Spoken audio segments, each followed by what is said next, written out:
पिता, पुत्र और पवित्र आत्मा के नाम पर, आमीन। प्रिय ख्रिस्त विश्वासियों, जय यीशु। सेक्रेड स्क्रिप्ट सोर्स के एक और ज्ञानवर्धक एपिसोड में आपका स्वागत है। आज आपको हमारे साथ पाकर हमें बहुत खुशी हो रही है। जीवन की यात्रा कठिन हो सकती है, खासकर युवाओं के लिए जो हर दिन अनगिनत चुनौतियों और निर्णयों से गुजरते हैं। लेकिन याद रखें, आप अकेले नहीं हैं। ईश्वर आपके साथ है, आपका हर कदम मार्गदर्शन कर रहा है।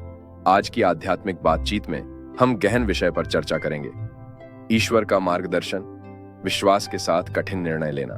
हमारी चर्चा नीति वचन 3:5-6 की बुद्धि पर आधारित होगी, जो कहती है, तू अपनी समझ का सहारा न लेना, वरन संपूर्ण मन से यहोवा पर भरोसा रखना, उसी को स्मरण रखना और वह तेरे लिए सीधा मार्ग निकालेगा। तो गहरी सांस लें, अपना हृदय खोलें और आइए हम सब मिलकर परमेश्वर के वचन की यात्रा करें। प्रिय मित्रों, हमारे जीवन की यात्रा में खास तौर पर मध्यम वर्गीय परिवारों से आने वाले लोगों के लिए अक्सर अनगिनत चुनौतियों से भरा रास्ता होता है।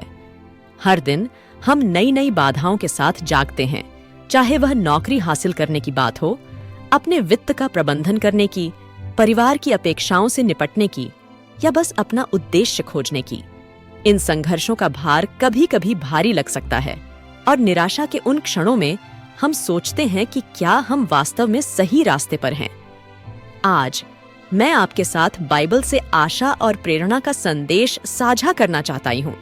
एक ऐसा संदेश जो हमें कठिन निर्णय लेने में ईश्वर के मार्गदर्शन की शक्ति की याद दिलाता है। जीवन के चौराहे कठिन हो सकते हैं और सही विकल्प चुनना अक्सर असंभव लगता है, लेकिन हम इस यात्रा में अकेले नहीं हैं। ईश्वर का हाथ हमेशा हमारे साथ है। अगर हम में विश्वास है तो हमारा मार्गदर्शन करने के लिए तैयार है। आइए उत्पत्ति की पुस्तक में यूसुफ की कहानी पर विचार करने के लिए एक पल लें।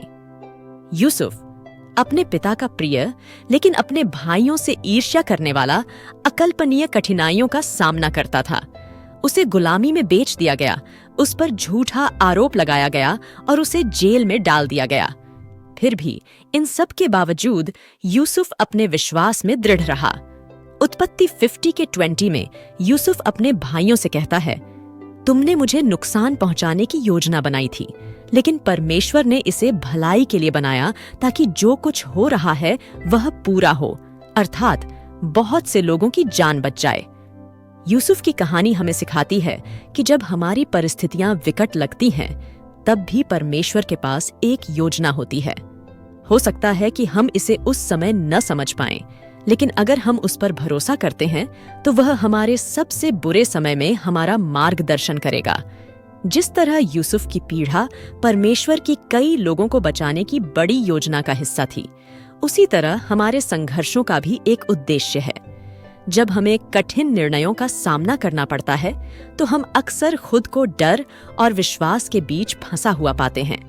डर संदेह की झूठी बातें फुसफुसाता है, हमें यकीन दिलाता है कि असफलता निकट है, लेकिन परमेश्वर की योजना में विश्वास हमें आत्मविश्वास के साथ आगे बढ़ने की शक्ति देता है। नीति वचन 3:5-6 हमें याद दिलाता है, तू अपनी समझ का सहारा न लेना और संपूर्ण मन से यहोवा पर भरोसा रखना। अपने सब कामों में उसी को मानना, तब वह तेरे लिए सीधा मार्ग निकालेगा।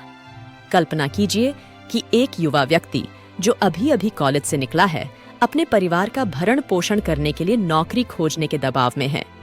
हर अस्वीकृति पत्र उसके आत्मसम्मान पर आघात की तरह लगता है, जिससे वह अपने मूल्य और भविष्य पर सवाल उठाता है। या एक युवा महिला के बारे में सोचें, जो अपने करियर और पारिवारिक जिम्मेदारियों को संतुलित करने के लिए अथक प्रयास कर रही है। उसे लगातार ऐसा लग रहा है कि वह दोनों क्षेत्रों में कमतर है। ये वास्तविक कच्ची भावनाएं हैं जिनका हम में से कई लोग रोज सामना करते हैं। इन कमजोरियों के क्षणों में ये याद रखना जरूरी है कि ईश्वर का मार्गदर्शन हमारा सहारा है। जब आप चौराहे पर खड़े हों और यह तय न कर पा रहे हों कि कौन सा रास्ता अपनाना है, तो प्रार्थना की ओर मुड़ें, उसकी बुद्धि की तलाश करें और वह आपका मार्ग रोशन करेगा। याकूब 1:5 हमसे वादा करता है, यदि तुम में से किसी को बुद्धि की कमी हो तो उसे ईश्वर से मांगना चाहिए, जो बिना दोष ढूंढे सभी को उदारता से देता है, और वह तुम्हें दी जाएगी। प्रार्थना एक शक्तिशाली साधन है जो हमें सीधे ईश्वर के हृदय से जोड़ता है।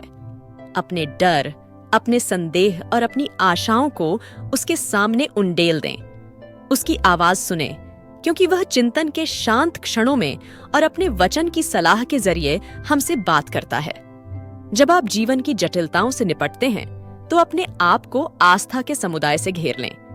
अपने बोझ को भरोसेमंद दोस्तों और परिवार के साथ साझा करें जो आपको समर्थन और प्रोत्साहन दे सकते हैं। सभोपदेशक 4 के 9 से 10 खूबसूरती से कहता है, 1 से 2 अच्छे हैं, क्योंकि उनके परिश्रम का अच्छा प्रतिफल मिलता है। यदि उनमें से कोई गिर जाए तो दूसरा उसे उठा सकता है, लेकिन उस पर तरस खाओ जो गिर जाए और जिसका कोई सहारा न हो। दोस्तों, आपके सामने आने वाला हर कठिन निर्णय ईश्वर की उत्तम योजना में आस्था और भरोसा बढ़ाने का अवसर है। इन चुनौतियों की कसौटी पर ही हमारा चरित्र गढ़ा जाता है और हमारा विश्वास मजबूत होता है।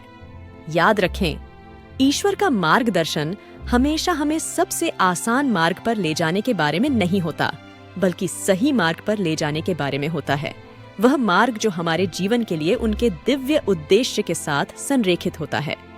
इस जीवन में साथ साथ यात्रा करते हुए आइए हम यिर्मयाह 29 के 11 में दिए गए वादे को थामे रहें।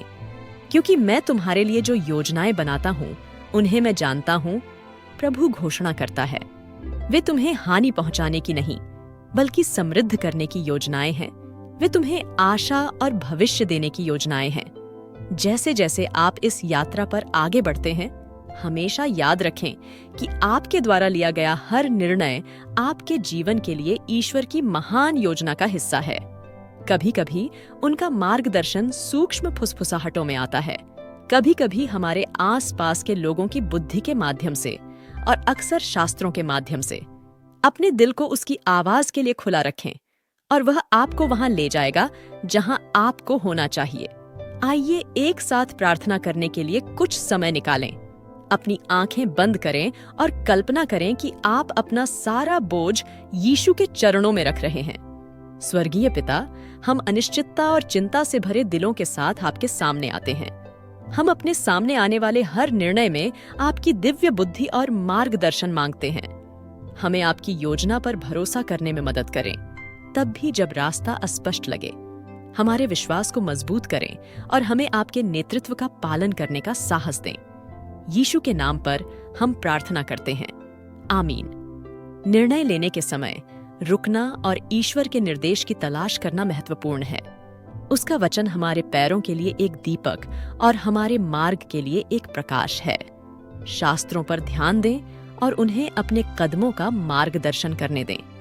यशायाह 30 के 21 हमें आश्वस्त करता है, चाहे तुम दाहिनी ओर मुड़ो या बाईं ओर, तुम्हारे कान तुम्हारे पीछे से एक आवाज सुनेंगे जो कहेगी, मार्ग यही है, इसी पर चलो। जब आप अपने दैनिक जीवन में आगे बढ़ते हैं तो चिंतन और प्रार्थना के लिए कुछ पल निकालें। अपने हर काम में ईश्वर की उपस्थिति की तलाश करने की आदत डालें। जब आप किसी कठिन निर्णय का सामना करते हैं तो जल्दबाजी न करें। ईश्वर की आवाज सुनने के लिए खुद को समय और स्थान दें। कभी कभी जो देरी लगती है वह ईश्वर के काम करने का सही समय होता है। मेरे प्यारे दोस्तों और दर्शकों, अगर यह संदेश आपके दिल को छू गया है तो मैं आपको हमारे YouTube channel sacred script source को सब्सक्राइब कर लेने के लिए आमंत्रित करता हूं। सब्सक्राइब कर लेने से आप एक ऐसे ऑनलाइन समुदाय का हिस्सा बन जाएंगे जो हर दिन बाइबल से प्रेरणा और मार्गदर्शन चाहता है।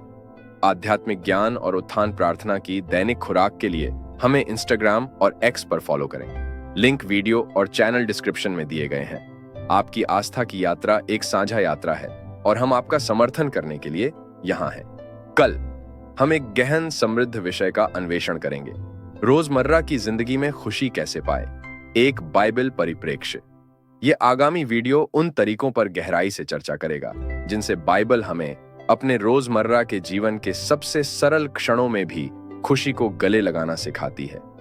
हमारा मानना है कि परमेश्वर के वचन में हमारे जीवन को बदलने की शक्ति है और हमें सब्सक्राइब करके और फॉलो करके आप इन जीवन परिवर्तनकारी संदेशों से जुड़े रह सकते हैं। आपका समर्थन और जुड़ाव हमारे लिए बहुत मायने रखता है और साथ मिलकर हम विश्वास और ज्ञान में बढ़ सकते हैं। जब हम समाप्त करते हैं तो याद रखें कि परमेश्वर का मार्गदर्शन हमेशा आपके लिए उपलब्ध है। उस पर भरोसा करें, उसकी योजना पर भरोसा करें और अपने विश्वास को अपना मार्गदर्शक बनाएं। चाहे आप कितने भी कठिन निर्णयों का सामना करें, जान लें कि आप कभी अकेले नहीं हैं। परमेश्वर हर कदम पर आपके साथ है। आज हमारे साथ होने के लिए धन्यवाद।